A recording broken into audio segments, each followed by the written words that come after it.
Hi friends, మన హిందూ పురాణాల్లో సృష్టి గురించి చెప్పే కథలు చాలా అద్భుతంగా ఉంటాయి. కానీ ఈ విశ్వం ఎలా ఏర్పడింది, దేవతలు ఎలా పుట్టారు, ముఖ్యంగా శ్రీ మహావిష్ణువు ఎలా పుట్టాడు అనే ప్రశ్న చాలా మందికి వస్తుంది. మన పురాణాల ప్రకారం ఈ విశ్వం ఒక్కసారిగా పూర్తిగా నాశనమైన తర్వాత మళ్ళీ సృష్టి ప్రారంభమవుతుంది. ఈ సమయాన్ని ప్రళయం అంటారు. ఆ ప్రళయం సమయంలో ఎక్కడ చూసినా నీళ్లు మాత్రమే ఉంటాయి. భూమి లేదు, ఆకాశం లేదు, మనుషులు లేరు, దేవతలు కూడా లేరు. మొత్తం విశ్వం ఒక పెద్ద సముద్రంలా మారిపోతుంది. ఆ అపారమైన సముద్రాన్ని క్షీరసాగరం అని అంటారు. ఆ క్షీరసాగరంలో ఒక అద్భుతమైన దృశ్యం కనిపిస్తుంది. అక్కడ ఒక పెద్ద పాము మీద ప్రశాంతంగా విశ్రాంతి తీసుకుంటూ ఒక దివ్యమైన రూపం కనిపిస్తుంది. ఆ పాము పేరు ఆదిశేషుడు. ఆ ఆదిశేషుడి మీద నిద్రిస్తున్న దివ్యమైన స్వరూపమే శ్రీ మహావిష్ణువు. ఆయన చాలా ప్రశాంతంగా శాంతితో ఆ సముద్రంలో విశ్రాంతి తీసుకుంటూ ఉంటాడు. ఆయన దగ్గర లక్ష్మీదేవి కూడా ఉంటుంది. అయితే ఇక్కడ ఒక ఆసక్తికరమైన ప్రశ్న వస్తుంది. ప్రపంచం మొత్తం నాశనం అయినప్పుడు కూడా అక్కడ శ్రీ మహావిష్ణువు ఎలా ఉన్నాడు? అసలు శ్రీ మహావిష్ణువు పుట్టుక ఎలా జరిగింది? ఈ ప్రశ్నకు సమాధానం తెలుసుకోవాలంటే మన పురాణాల్లో చెప్పిన సృష్టి రహస్యాన్ని కొంచెం లోతుగా అర్థం చేసుకోవాలి.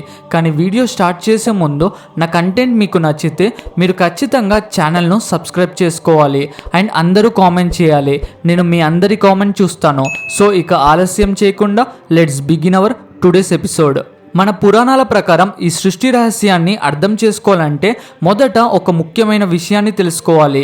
ఈ విశ్వంలో ఉన్న ప్రతిదీ అంటే భూమి, ఆకాశం, దేవతలు, మనుషులు ఇవన్నీ ఒక పెద్ద సృష్టి చక్రంలో తిరుగుతూ ఉంటాయి. ఈ సృష్టి చక్రంలో 3 ప్రధాన దైవ శక్తులు ఉంటాయి. సృష్టిని ప్రారంభించే దేవుడు బ్రహ్మ, సృష్టిని కాపాడే దేవుడు శ్రీ మహావిష్ణువు, సృష్టిని సమాప్తం చేసే దేవుడు శివుడు. ప్రళయం తర్వాత కొత్త సృష్టి ప్రారంభం కావాల్సిన సమయం వస్తుంది. అప్పుడు క్షీరసాగరంలో విశ్రాంతి తీసుకుంటున్న శ్రీ మహావిష్ణువు నాభి నుండి ఒక అద్భుతమైన పద్మం అంటే కమలం బయటికి వస్తుంది. ఆ కమలం చాలా పెద్దదిగా ప్రకాశవంతంగా ఉంటుంది. ఆ కమలం మధ్యలో ఒక దేవుడు కనిపిస్తాడు. ఆ దేవుడే బ్రహ్మ. బ్రహ్మదేవుడు మొదట అక్కడికి ఎలా వచ్చానో అర్థం కాక ఆశ్చర్యపోతాడు. ఆయన చుట్టూ చూసినా ఎక్కడా భూమి కనిపించదు. కేవలం అంతులేని సముద్రం మాత్రమే కనిపిస్తుంది. తర్వాత ఆయన ఆ కమలం కింద చూస్తే అక్కడ శ్రీ మహావిష్ణువు కనిపిస్తాడు. అప్పుడు బ్రహ్మదేవుడు గ్రహిస్తాడు తన పుట్టుకకు కారణం శ్రీ మహావిష్ణువు అని. అప్పుడే సృష్టి పని ప్రారంభమవుతుంది. బ్రహ్మదేవుడు ప్రపంచాన్ని, దేవతలను, మనుషులను సృష్టించడం మొదలు పెడతాడు. కానీ ఇక్కడ మరో పెద్ద రహస్యం ఉంది. అది ఏమిటంటే బ్రహ్మదేవుడు శ్రీ మహావిష్ణువు నుంచి పుట్టాడు. కానీ శ్రీ మహావిష్ణువు ఎవరి నుంచి పుట్టాడు? ఈ ప్రశ్నకు సమాధానం తెలుసుకుంటే సృష్టి యొక్క అసలు రహస్యం బయటపడుతుంది. ఇప్పుడు మనం ఒక ముఖ్యమైన విషయాన్ని తెలుసుకోవాలి. మన పురాణాలు చెప్పేది ఏమిటంటే శ్రీ మహావిష్ణువు సాధారణంగా మనుషుల్లో పుట్టిన దేవుడు కాదు. ఆయనను ఆది నుండి ఉండే దైవశక్తిగా భావిస్తారు. హిందూ పురాణాల్లో ఒక గొప్ప భావన ఉంది. అది త్రిమూర్తులు అనే భావన. ఈ త్రిమూర్తులు అంటే 3 ప్రధాన దేవతలు. వారు బ్రహ్మ, శ్రీ మహావిష్ణువు మరియు శివుడు. ఈ 3 దేవతలు కలిసి ఈ విశ్వం పని ఎలా జరగాలో చూసుకుంటారు. బ్రహ్మదేవుడు సృష్టిని ప్రారంభిస్తాడు. శ్రీ మహావిష్ణువు ఆ సృష్టిని కాపాడుతాడు. శివుడు సమయం వచ్చినప్పుడు ఆ సృష్టిని ముగిస్తాడు. అయితే పురాణాల్లో ఒక ఆసక్తికరమైన విషయం చెప్పబడింది.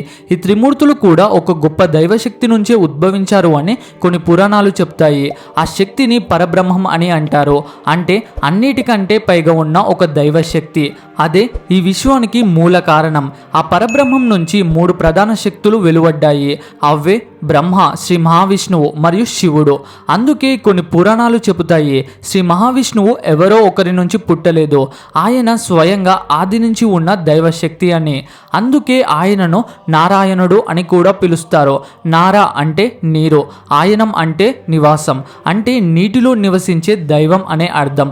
ప్రళయం సమయంలో క్షీరసాగరంలో విశ్రాంతి తీసుకుంటూ ఉండే దైవమే శ్రీ మహావిష్ణువు. కానీ ఇక్కడ మరో అద్భుతమైన పురాణ కథ కూడా ఉంది. కొన్ని పురాణాలు చెప్తున్న ఒక విశేషమైన కథ ప్రకారం ఒకసారి శివుడు మరియు బ్రహ్మ మధ్య గొప్ప వివాదం జరిగింది. ఆ వివాదం తర్వాత జరిగిన సంఘటనలు సృష్టి రహస్యాన్ని మరింత అద్భుతంగా చూపిస్తాయి. పురాణాల్లో చెప్పబడిన ఒక అద్భుతమైన కథ ఉంది. ఒకసారి బ్రహ్మదేవుడు మరియు శ్రీ మహావిష్ణువు మధ్య ఒక పెద్ద వివాదం జరిగింది. ఆ వివాదం ఏమిటంటే ఈ ఇద్దరిలో ఎవరు గొప్పవారు అని, ఎవరు ముందు పుట్టారు అనే ప్రశ్న. బ్రహ్మదేవుడు తానే సృష్టికర్త కాబట్టి తానే గొప్పవాడునని చెప్పాడు. మరోవైపు శ్రీ మహావిష్ణువు కూడా తానే విశ్వాన్ని కాపాడే దేవుడు అని, కాబట్టి తానే గొప్పవాడు అని భావించాడు. ఈ వివాదం చాలా పెద్దదిగా మారింది. అప్పుడు ఒక్కసారిగా వారి ముందు ఒక అద్భుతమైన దృశ్యం కనిపించింది. ఆకాశం నుండి భూమి వరకు ఒక పెద్ద అగ్నిస్తంభం ప్రత్యక్షమైంది. ఆ అగ్నిస్తంభం ఎంత ఎత్తులో ఉందో, ఎంత లోతులో ఉందో ఎవరికి తెలియదు. అది అంతులేని వెలుగులా కనిపించింది. అప్పుడు ఒక శబ్దం వినిపించింది.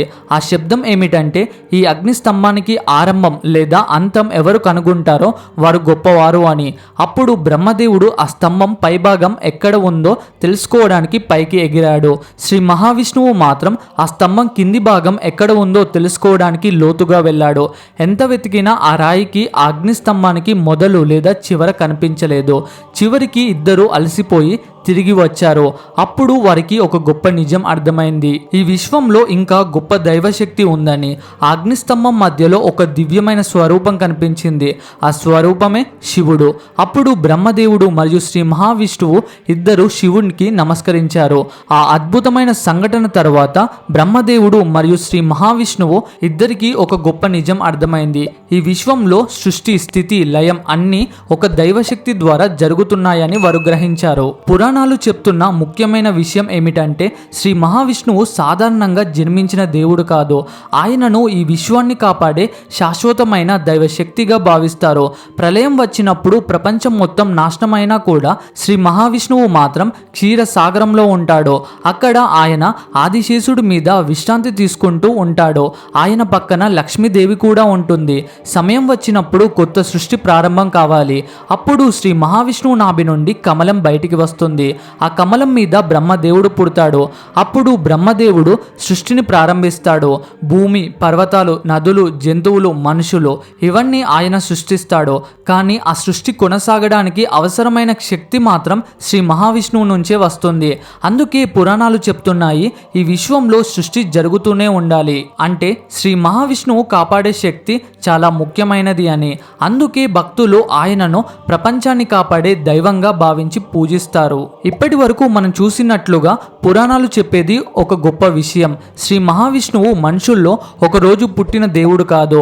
ఆయనను ఈ విశ్వంలో ఎప్పటి నుంచో ఉన్న శాశ్వతమైన దైవశక్తిగా భావిస్తారు. ప్రళయం వచ్చినప్పుడు ప్రపంచం నాశనం అవుతుంది. కానీ ఆ సమయానికి శ్రీ మహావిష్ణువు క్షీరసాగరంలో ఆదిశేషుడి మీద విశ్రాంతి తీసుకుంటూ ఉంటాడు. సమయం వచ్చినప్పుడు ఆయన నుంచే కొత్త సృష్టి ప్రారంభమవుతుంది. అందుకే బ్రహ్మదేవుడు శ్రీ మహావిష్ణువు నాభి నుండి వచ్చిన కమలం మీద పుట్టాడు అని పురాణాలు చెప్తున్నాయి. తరువాత బ్రహ్మదేవుడు ఈ ప్రపంచాన్ని సృష్టిస్తాడు. ఆ సృష్టిని కాపాడే బాధ్యత మాత్రం శ్రీ మహావిష్ణువుది. ప్రపంచంలో ఎప్పుడైనా అధర్మం పెరిగితే, చెడు శక్తులు ఎక్కువైతే అప్పుడు శ్రీ మహావిష్ణువు అవతారాలు తీసుకుంటాడు అని పురాణాలు చెప్తున్నాయి. అందుకే ఆయన మత్స్యావతారం, కుర్మ అవతారం, వరావహ అవతారం, నరసింహ అవతారం, వామన అవతారం, పరశురామ అవతారం, శ్రీరామ అవతారం, శ్రీకృష్ణ అవతారం వంటి అనేక అవతారాలు తీసుకున్నాడు అని మనకు తెలుసు. ఈ కథ మనకు ఒక గొప్ప సందేశం చెప్తుంది.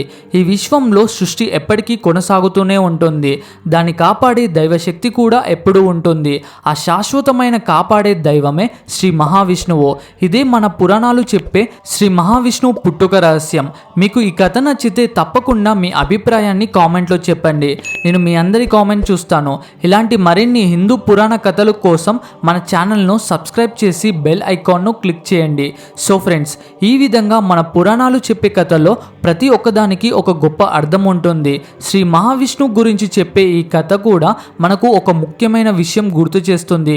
ఈ ప్రపంచంలో ఎన్ని మార్పులు వచ్చినా, ఎన్ని సమస్యలు వచ్చినా ఈ సృష్టిని కాపాడే ఒక దైవశక్తి ఎప్పుడు ఉంటుందని పురాణాలు చెప్తున్నాయి. పురాణాలు చెప్తున్నట్లుగా విష్ణు శాశ్వతుడు. సృష్టి పుట్టక ముందు కూడా ఆయన ఉన్నారు. సృష్టి ఉన్నప్పుడు కూడా ఆయన ఉన్నాడు. ప్రళయం వచ్చిన తర్వాత కూడా ఆయన ఉంటారు. అంటే విష్ణు కేవలం ఒక దేవుడు కాదు, ఆయన ఈ విశ్వాన్ని నిలబెట్టే శక్తి. బ్రహ్మదేవుడు సృష్టిని ప్రారంభిస్తాడు, శివుడు ప్రళయాన్ని తీసుకువస్తాడు. కానీ ఈ సృష్టి మధ్యలో అన్ని సమతుల్యంలో ఉండేలా కాపాడేది శ్రీ మహావిష్ణువే. అందుకే ఆయనను లోకరక్షకుడు అని పిలుస్తారు. అందుకే వేల సంవత్సరాలుగా భక్తులు శ్రీ మహావిష్ణువుని విశ్వంతో ప్రార్థిస్తూ ఉంటారు. మీకు ఈ కథ నచ్చితే తప్పకుండా వీడియోని లైక్ చేయండి, కామెంట్ చేయండి మరియు మన ఛానల్ను సబ్స్క్రైబ్ చేసుకోండి. ఇలాంటి మరిన్ని ఆసక్తికరమైన హిందూ పురాణ కథలతో మళ్ళీ కలుద్దాం. So that's all for today. See you later. Love you all.